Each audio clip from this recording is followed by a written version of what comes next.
मुफ्ती मासूम बिल्लाह फारूकी साहिब दामत बरकातुहू। अस्सलामु अलैकुम व रहमतुल्लाहि व बरकातुहू। अल्हम्दुलिल्लाहि व कफ़ा व सलामुन अला इबादिहि अल्लज़ीना इस्तफ़ा। अम्मा बअदु फ़अऊज़ु बिल्लाहि मिनश शैतानिर रजीम। बिस्मिल्लाहिर रहमानिर रहीम। वइज़ क़ाल लुक़मान लिब्निही वहुव यइज़ुहु या बुनय्य ला तुश्रिक बिल्लाह इन्नश्शिर्क लज़ुल्मुन अज़ीम। सदक़ल्लाहु मौलानाल अज़ीम। मोहब्बतेर साथे सबाई एक बार आमार साथे दुरूद शरीफ पाठ करुन। अल्लाहुम्मा सल्लि अला मुहम्मदिन व अला आलि मुहम्मद कमा सल्लैता अला इब्राहीम व अला आलि इब्राहीम इन्नका हमीदुम मजीद। अल्लाहुम्मा बारिक अला मुहम्मदिन व अला आलि मुहम्मद कमा बारकता अला इब्राहीम व अला आलि इब्राहीम इन्नका हमीदुम मजीद। बलगल उला बिकमालिही कशफत दुजा बिजमालिही हसनत जमीउ खिसालिही सल्लू अलैहि व आलिही। अल्हम्दुलिल्लाह आजकेर ব্যবসায়ী ভাইদের উদ্যোগে আয়োজিত আজকের এই মহতি মাহফিলে আমরা যারা উপস্থিত থাকতে পেরেছি আমরা সকলেই অন্তরস্থল থেকে শুকরিয়া আদায় করি। সকলে বলিষ্ঠ কণ্ঠে আওয়াজ দিয়ে পড়ি আলহামদুলিল্লাহ। মনিটরে একটু আওয়াজ দেন। আর আপনার এই যে ইকো আছে নাকি এটার মধ্যে হালকা ইকো দেন, মিক্সার দেন, রিভার্ব দেন। একবারে আওয়াজটা থমথম করতেছে, মিষ্টি বানায় দেন। হ্যাঁ ঠিক আছে। মুহতারাম উপস্থিতি, পবিত্র কোরআনুল কারীমে আমি অত্যন্ত গুরুত্বপূর্ণ এবং অত্যন্ত শিক্ষণীয় একটি সূরা আপনাদের সামনে সূরার একটি অংশ তেলাওয়াত করেছি। যেই সূরাটি আল্লাহ রাব্বুল আলামিন নাযিল করেছেন আমরা কিভাবে একজন আদর্শ মুসলমান হব, আমরা কিভাবে একজন আদর্শ পিতা হব, আমরা কিভাবে একজন আদর্শ বড় ভাই হব, আমরা কিভাবে একজন আদর্শ ঘরের অধিকর্তা হব, আমার ঘরটাকে আমি জান্নাতের টুকরা কিভাবে বানাবো, আমার সন্তানদেরকে আমি আদর্শ সন্তান কিভাবে আমি গঠন করব, আমার স্ত্রীকে আমি আদর্শ স্ত্রী কিভাবে আমি বানাবো, সর্বোপরি আমার ঘরটাকে জান্নাতের টুকরা আমি কিভাবে বানাবো, জাহান্নামের টুকরা থেকে আমার ঘরের সদস্যদেরকে আমি কিভাবে বাঁচাবো, এই সমস্ত প্রশ্নের জবাবগুলো আল্লাহ তাআলা যেই সূরার মধ্যে নাযিল করেছেন, দান করেছেন, সেই সূরাটির নাম হলো সূরা লুকমান। সুবহানাল্লাহ বলেন। মুহতারাম উপস্থিতি, পবিত্র কোরআনের মধ্যে আল্লাহ তাআলা ৮টি সূরা নাযিল করেছেন মানুষের নামে। তন্মধ্যে ৬টি সূরাই হলো নবীদের নামে, যথাক্রমে সূরা ইউনূস নবীর নামে সূরা, সূরা ইউসুফ নবীর নামে, সূরা হুদ নবীর নামে, সূরা ইব্রাহিম নবীর নামে, সূরা মুহাম্মদ নবীর নামে, সূরা নূহ নবীর নামে সূরা। দুটি সূরা এমন আছে যেই দুটি সূরা আল্লাহ তাআলা নাযিল করেছেন মানুষের নামে, কিন্তু ওনারা নবী না, ওনারা আল্লাহ তাআলার ওলি। ওনারা ইবাদত করতে করতে আল্লাহ এতটাই কাছাকাছি হয়ে গেছে যে আল্লাহ রাব্বুল আলামিন ওনাদের নামেও সূরা নাযিল করে দিয়েছেন। সুবহানাল্লাহ। একজন হলো মহিলা ওলি, একজন হলো মহিলা ওলি যার নাম হযরত মারিয়াম আলাইহা সালাতু ওয়াস সালাম। ওনার সম্পর্কে আল্লাহ তাআলা সূরা নাযিল করলেন। উনি কিভাবে আল্লাহর এত প্রিয় হলো?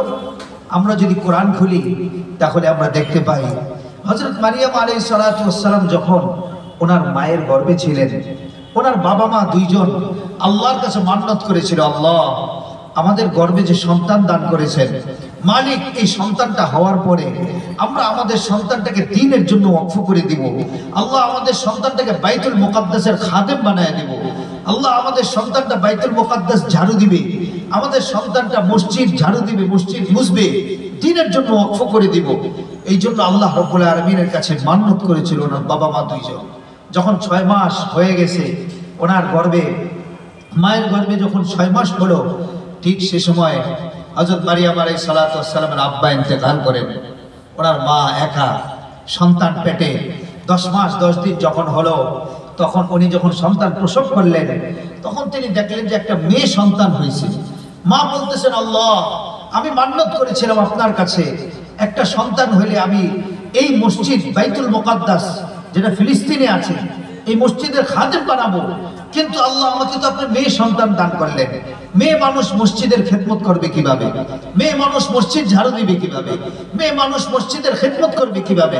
আল্লাহ দ্বীনের জন্য ওয়াকফ করব আপনার কাছে বলেছিলাম, কিন্তু আল্লাহ আমাদের মেয়েটাকে আমরা কিভাবে দ্বীনের জন্য ওয়াকফ করব? আল্লাহ রাব্বুল আলামিন তখন জিবরাইল আমিনের মাধ্যমে ওহী নাযিল করে জানায় দিয়েছিলেন, মারিয়ামের মা চিন্তার কোনো কারণ নাই, ওয়ালাইসা যাকারু কাল উনসা, এমন মেয়ে তোমার গর্ভে আমি দান করেছি যে মেয়েটাকে এক পাল্লার মধ্যে যদি রাখা হয় আর পুরা পৃথিবীর সমস্ত পুরুষদেরকে আরেক পাল্লায় রাখা হলে এই মেয়ের পাল্লা আল্লাহ রাব্বুল আলামিনের কাছে ভারী হয়ে যাবে। সে মহিলা কিন্তু মেয়ে হওয়ার পরও, মহিলা হওয়ার পরও আল্লাহর ওলি হয়ে গেছেন। কিভাবে তিনি আল্লাহর ওলি হলেন? উনি প্রাপ্তবয়স্ক হওয়ার পর থেকেই হযরত মারিয়াম আলাইহিস সালাতু ওয়াস সালাম পর্দার মধ্যে চলে গেছেন, কোনো পুরুষের সাথে দেখা করেন না। আবার রাত্রি হলে তিনি নামাজে দাঁড়িয়ে যায়, রাত্রি হলে তিনি তাহাজ্জুদে দাঁড়িয়ে যায়, রাত্রি হলে আল্লাহ রাব্বুল আলামিনকে সিজদা দিতে দাঁড়িয়ে যায়। আল্লাহ তাআলার কাছে এই গুণটা এত প্রিয় হয়েছে। মারিয়াম আবার ইবাদত করে, মারিয়াম আবার রাত্রে তাহাজ্জুদ পড়ে, মারিয়াম রাতে জানামাজে দাঁড়িয়ে যায়। আল্লাহ তাআলা কি করলেন? পুরস্কার আল্লাহ তাআলা সরাসরি দান করেছেন। একদা হযরত জাকারিয়া আলাইহিস সালাতু ওয়াস সালাম, হযরত মারিয়াম আলাইহিস সালামের খালু, ওনার রুমটা তালা দিয়ে পিছন থেকে দরজায় তালা মেরে উনি বাহিরে চলে গেছেন দ্বীনের কাজ করার জন্য। জাকারিয়া আলাইহিস সালাম, মারিয়াম আলাইহিস সালামের খালু, বাবা তো ইন্তেকাল করছে, দরজা জানালা তালা দিয়ে, মারিয়ামের গেট তালা দিয়ে তিনি চলে গেছেন দূরে, যে আমি দূর থেকে এসে আবার মারিয়ামের দরজা খুলবো। উনি চলে গেছেন দ্বীনের দাওয়াতে কাজ করার জন্য। অনেকক্ষণ পরে হযরত জাকারিয়া আলাইহিস সালাতু ওয়াস সালাম আসলেন, এসে দরজা খুললেন, ভিতরে প্রবেশ করলেন। কি আশ্চর্য হয়ে গেলেন! হায় মারিয়াম, আশ্চর্য কথা, তোমার টেবিলের সামনে, তোমার খাবারের সামনে, তোমার সামনে যে ফলগুলো দেখা যাচ্ছে, এই ফলগুলো তো দুনিয়ার কোনো ফলমূল না, এই ফলগুলো তো কোনো আড়তে পাওয়া যায় না, এই ফলগুলোতে বর্তমানে কোনো সিজন না, এই ফলগুলো আসলো কোত্থেকে? ক্বালা ইয়া মারইয়াম আন্না লাকি হাদা, হে মারিয়াম তোমার কাছে এই কাঁঠাল আসলো কোত্থেকে? কাঁঠাল তো এখন পাওয়া যায় না। হে মারিয়াম তোমার কাছে আম আসলো কোত্থেকে? আমের সিজন তো এখন না, আম সিজনে এত দামি ফল তোমার কাছে কোত্থেকে আসলো? ক্বালা ইয়া মারইয়াম আন্না লাকি হাদা ক্বালাত হুয়া মিন ইনদিল্লাহ, হযরত মারিয়াম জবাব দেয়, কেন খালু? যেই আল্লাহর কদমে আমি রাত্রে সিজদা দিয়েছি, সেই মাওলা পাক আমাকে সরাসরি জান্নাত থেকে ফল আমার ঘরে পাঠিয়ে দিয়েছে। কিভাবে পাঠিয়ে দিয়েছেন? দরজা জানালা শব্দ বন্ধ, উনি বলেন ছাদ ফাটায় দিয়েছে, উপরে ছাদ ফেটে গেল, ছাদ ফেটে এরপরে আমার কাছে আল্লাহ তাআলা সরাসরি ফল পাঠিয়ে দিয়েছে। সুবহানাল্লাহ। আমলের প্রতিদান, আপনি আমল করেন, আপনি এদিক সেদিক না দৌড়াইয়া আগে আল্লাহর কদমে সিজদা দেন, আল্লাহকে আগে ডাকেন, দেখবেন আল্লাহ আপনার ঘাড়ের শাহরগের চাইতেও আরো কাছে আল্লাহ অবস্থান করতেছে। আপনাকেও আল্লাহ দিবেন যেমন মারিয়ামকে আল্লাহ তাআলা দান করেছে। সুবহানাল্লাহ পড়বেন না? মুহতারাম উপস্থিতি, উনি এতই দামি হয়ে গেলেন। হযরত মারিয়াম আলাইহিস সালাম রাতের ইবাদতের কারণে, তাহাজ্জুদ করার কারণে ওনাকে আল্লাহ তাআলা দামি বানায় দিলেন। শুধুমাত্র ফলই পাঠান নাই, আল্লাহ তাআলা নির্বাচন করলেন এই মহিলার মাধ্যমে আমি একটা কুদরত প্রকাশ করব পৃথিবীর মধ্যে। আমিও যে বাবা ছাড়া সন্তান জন্ম দিতে পারি, আমি এই কুদরতটা প্রকাশ করব এই পুত পবিত্র মহিলার মাধ্যমে, হযরত মারিয়াম আলাইহিস সালামের মাধ্যমে। আল্লাহ তাআলা দুনিয়ার মধ্যে অন্যতম জলিলুল কদর একজন নবী হযরত ঈসা আলাইহিস সালামের জন্ম দান করলেন পৃথিবীর মধ্যে। হযরত মারিয়াম, ওনার নামে সূরা নাযিল হয়েছে। উনি নবী না, আল্লাহর ওলি। আরেকজন আল্লাহর ওলির নামে একটা সূরা নাযিল হয়েছে, যিনি নবী না, উনি হলেন হযরতে লুকমান আলাইহিস সালাম। আমরা কিতাব খুললাম যে হযরতে লুকমান কে ছিলেন। কিতাব খুলে দেখলাম কানা গোলামান, লুকমান ছিলেন একজন গোলাম। ওয়াকানা রাইয়াল গনাম, তিনি ছিলেন একজন ছাগল চরানেওয়ালা। মেষ চড়াইতেন, ছাগল চড়াইতেন, বকরি চড়াইতেন। প্রশ্ন আসে, আল্লাহ এই ছাগল চরানেওয়ালা আপনার এত প্রিয় হইল কিভাবে? গোলাম আপনার এত প্রিয় হইল কিভাবে? আমরা এত বড় বড় একজন ব্যবসায়ী, আমরা তো আপনার প্রিয় হইতে পারলাম না। প্রশ্ন আসে যে এই লুকমান কিভাবে আপনার এত প্রিয় হলো? কিতাবের মধ্যে পাওয়া যায় দুটি গুণের কারণে লুকমান আল্লাহ অত্যন্ত প্রিয় হয়ে গেছে। এক নাম্বার হলো উনি যে ছাগল চড়াতেন, উনি যে বকরি চড়াতেন, উনি যে মহিষ চড়াতেন, এই দীর্ঘ সময়ে যখন উনি মাঠে থাকতেন, হাটে থাকতেন, ঘাটে থাকতেন, যখনই নামাজের সময় হইতো তখনই উনি সঙ্গে সঙ্গে আল্লাহ তাআলার জন্য নামাজে দাঁড়ায় যেতেন। নামাজের ইহতিমাম হযরত লুকমান করতেন। দ্বিতীয় নম্বর কি? ওয়াকানা তাহযীরান আনিল লাগবি। আর লুকমান আলাইহিস সালাম অহেতুক কথা বলতেন না, গপগুজারি করতেন না, সমালোচনা করতেন না, গীবত শিকায়াত করতেন না, কারো পিছনে লাগতেন না, চগলখড়ি করতেন না, একজনের কথা আরেকজনের লাগায় দিয়া এরকম ঝগড়া বাজাইতেন না। লুকমানের এই গুণটা আল্লাহর কাছে এত প্রিয় হয়েছে যে হ্যাঁ, লুকমান তার জবানকে হেফাজত করে। লুকমান গোলাম কিন্তু জবান হেফাজত করে।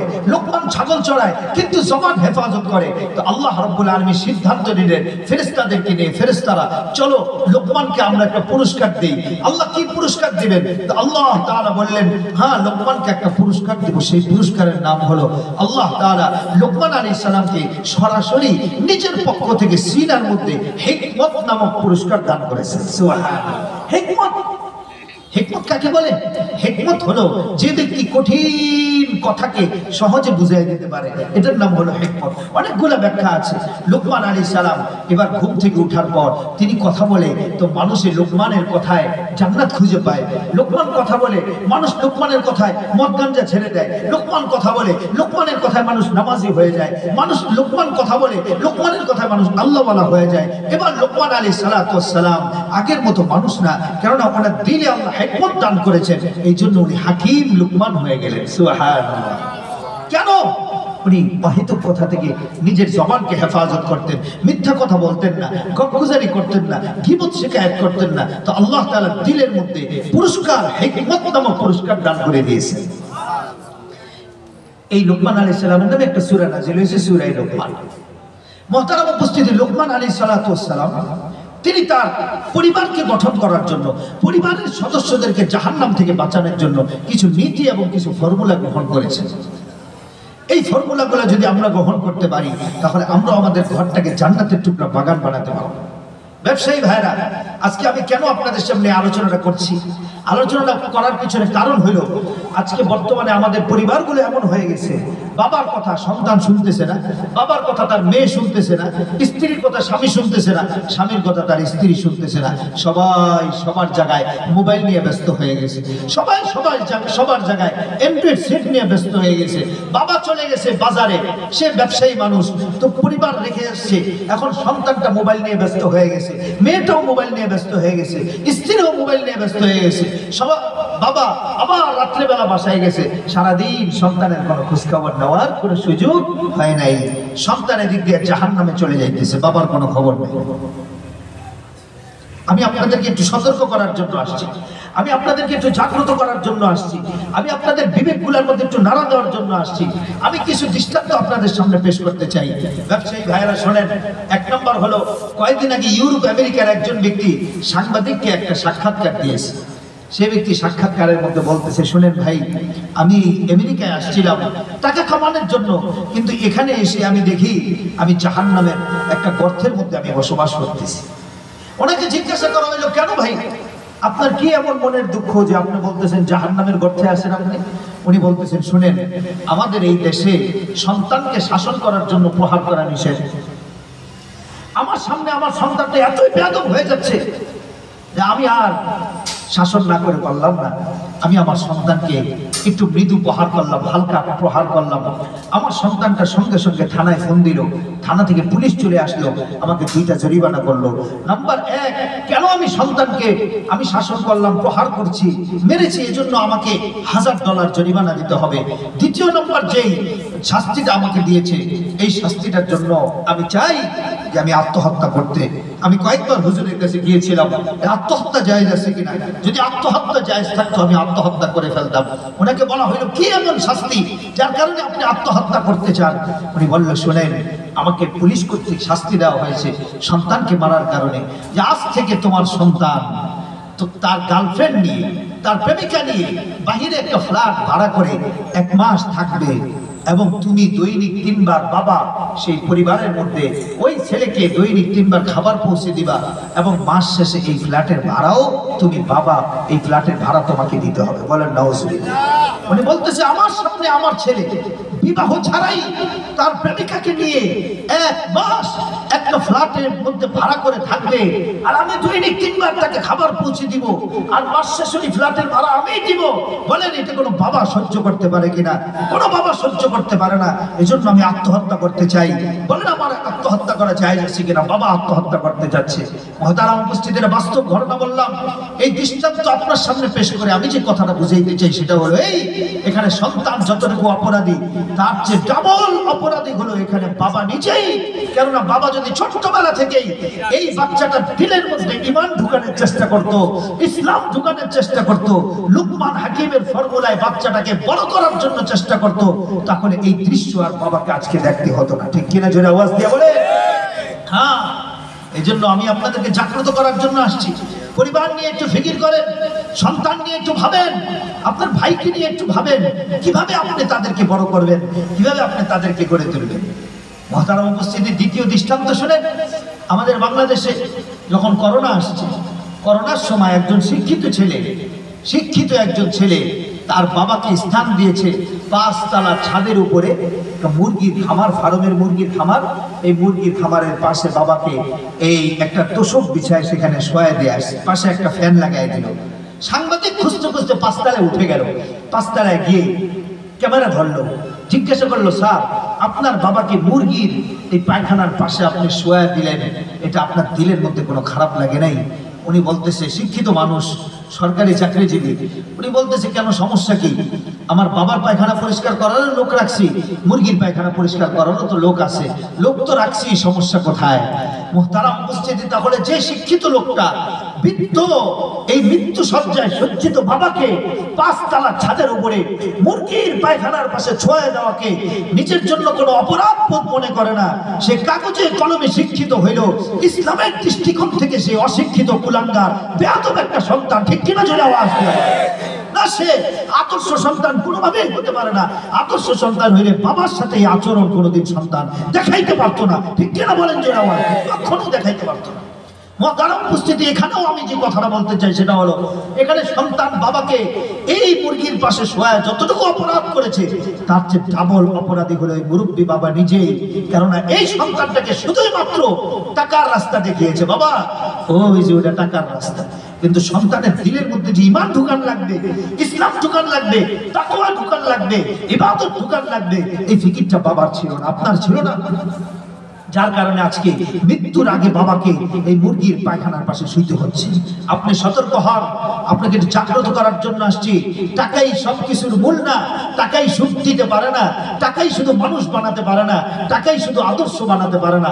আদর্শ বানাইতে হলে আমাদেরকে কিছু নীতি আমার গ্রহণ করা লাগবে, কিছু নিয়ম আমাকে ফলো করা লাগবে। 3 নম্বর দৃষ্টান্ত শুনেন। আদালত চত্বর থেকে বাবা মা 2 জন বের হয়েছে। আদালত চত্বর থেকে বের হওয়ার পর এবার এক সন্তান বাবা মা 2 জনকে এই যে ঢাকার এই সতর্কঘাট আদালতে বাবা মা 2 জনকেই লাঠি দিয়ে, বাঁশ দিয়ে এমন পিটানো আরম্ভ করলো আদালতের চত্বরে। মা একদিকে পড়ে গেল, বাবা আরেক দিকে পড়ে গেছে। মার চশমাটা একদিকে পড়ে গেছে, বাবার চশমাটা আরেক দিকে পড়ে গেল। হাউমাউ করে কাঁদতেছে বাবা মা দুইজন, আর সন্তান পিটাইতেছে। মানুষ গিয়া দূর থেকে টানতেছে, এই বাবা মারে মানুষ কেন? ও কয় যে মাইরেই ফেলাবো, বুড়া বুড়ি দুইজনকে রাখবো না, এগুলারে মাইরেই ফেলাবো। কেন মারবি? আমার নামে আমার বাবা মা কেন মামলা দিল?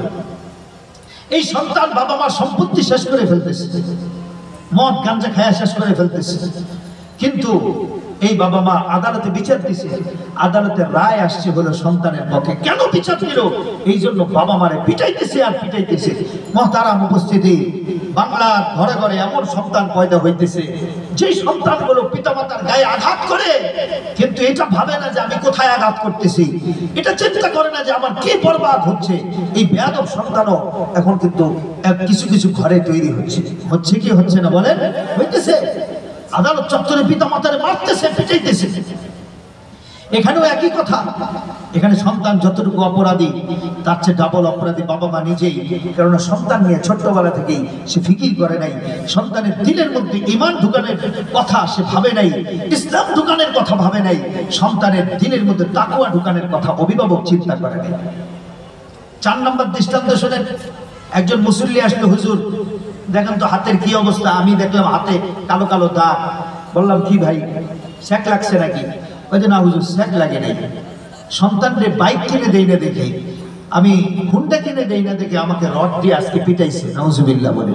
বাবার গায়ে রড দিয়ে আঘাত করছে সন্তান, বাইক কিনে দেয় না দেখে, হুন্ডা কিনে দেয় না দেখে। এটা ঢাকার অবস্থা। ঢাকার ঘরে ঘরে এমন সন্তান পয়দা হচ্ছে। 5 নম্বর দৃষ্টান্ত শোনেন। মেয়ে রাইফেল নিয়ে বাবা মা দুইজনকে গুলি করে হত্যা করে ফেলেছে। কাউরে রাখবো না আমি পৃথিবীর মধ্যে, এগুলারে আর রাখবোই না।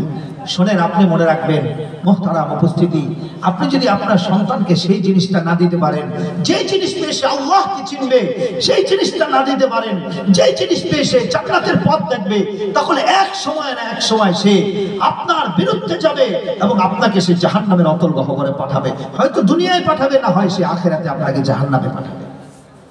এই জন্য আপনি একটু সতর্ক হন মুহতারাম উপস্থিতি। এই জন্য আল্লাহ তাআলা ডাক দিয়া বলে, না সাবধান সাবধান, জান্নাতের একটা গেট আছে, আর গেটের মধ্যে একটা গেটের নামই এমন আছে বাবুল ওয়ালাদ, যে গেটের নামই হলো বাবা মা। বাবা মা গেট।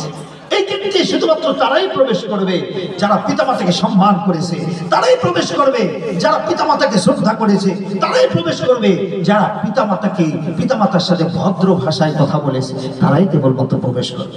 নবীজি বারবার বলে গেছেন, না সাবধান যুবক ভাইরা, তোমাদের পায়ে ধরে বলে যাই, তোমাদের কাছে 2টি গেট আছে। একটি গেটের নাম বাবা, আরেকটি গেটের নাম হলো মা। একটি গেটের নাম বাবা, আরেকটি গেটের নাম হলো মা। এই 2 গেটের যে কোনো একটা গেট যে ভেঙে ফেললো, তার জন্য জান্নাতে যাওয়া কোনোভাবেই সম্ভব না। এই জন্য আল্লাহ ডাক দিয়ে বলেন, ওয়ালা তাকুল্লাহুমা উফিন। যুবক, তোমার মাকে তুমি উফ বলো না, গেট ভেঙে যাবে। তুমি তোমার বাবার সাথে উফ বলো না, গেট ভেঙে যাবে। এই জন্য আল্লাহ রাসূল বদদুয়া দিয়ে গেছেন, যে বাবা মাকে পাইলো অথবা দুইজনের যে কোনো একজনকে পাইলো আর তাদের খেদমত করে জান্নাত কামাই করতে পারলো না, আল্লাহর রাসূল বলেন, আমার বদদুয়া, তার উপরে আল্লাহর বদদুয়া, আল্লাহর গজব, আমার গজব, সমস্ত ফেরেশতাদের গজব। বলেন নাউজুবিল্লাহ। এত বড় পিতামাতার সম্মান আল্লাহ তাআলা উঠায় দিয়েছেন।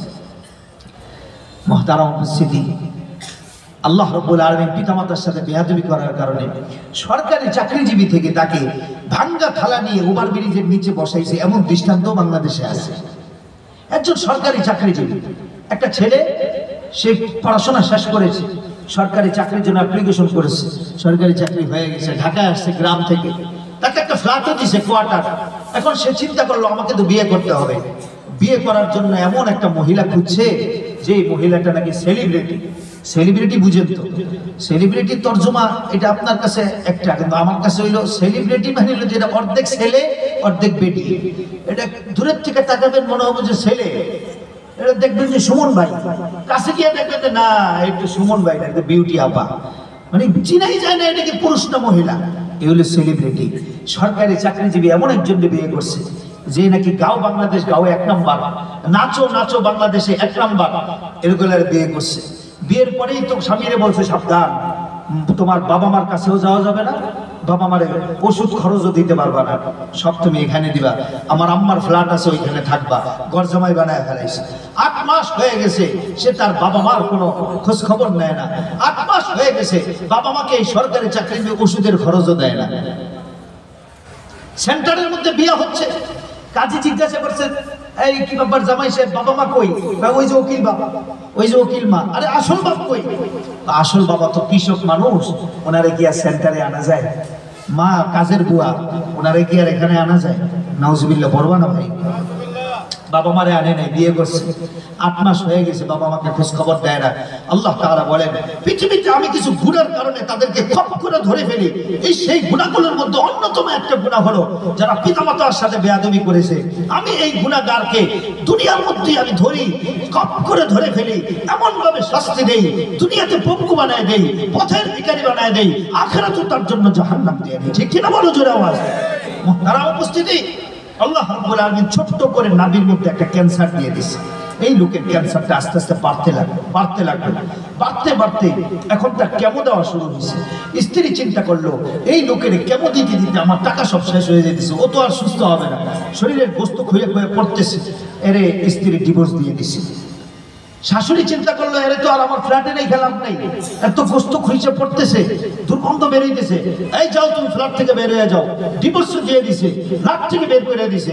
এখন এই লোক চিন্তা করলো, যে মায়ের কাছ থেকে ফিরে আসছি, আমার ওই মায়ের কোলে যাওয়া ছাড়া আর কোনো উপায় নাই। রাত্রে রওনা দিছে, মায়ের কোলে ফিরে যাবে। 3টা বাজে গেছে, গিয়ে দেখে সমস্ত দরজা জানালা বন্ধ, সমস্ত ঘরের লাইটগুলো নিবানো। তাদের ঘরে হালকা হালকা মিঠু মিঠু আলো দেখা যায়। কান পাচ্ছে, কে যেন কান্দে। কান পেতে দেখে তার জনম দুঃখিনী মা আল্লাহর কাছে হাত তুলে কইতেছে, আল্লাহ আমার সন্তানটাকে মৃত্যুর আগে একটু আমার কাছে পৌঁছায় দিও, আমি তার চেহারাটা দেখে মৃত্যুবরণ করতে চাই। মা কাঁদতেছে আর আল্লাহর কাছে দোয়া করতেছে, মালিক আমার সন্তানটা একটু আমার কাছে পৌঁছায় দিও। সে ঘরের বাইরে থেকে মা বলে ডাক দিছে, আর মা বাস পাখির ন্যায় দৌড়ায় আসছে, আইসা সন্তানের গালের মধ্যে চুমা দিছে। এই পাশ থেকে গোস্ত খুলে পড়ছে, চুমা দিয়ে ধরেই রাখছে, কেননা মা তো তোমাকে গর্বের মধ্যে জায়গা দিয়েছে। আজকে তুমি তোমার মাকে তোমার ঘরে জায়গা দাও না, আজকে 5 ভাই মিলে তোমার মাকে নিয়ে ঠেলাঠেলি করো। আজকে এই সপ্তাহে আমি রাখছি, আগামী সপ্তাহে কে রাখবে? ঠেলাঠেলি করতেছো।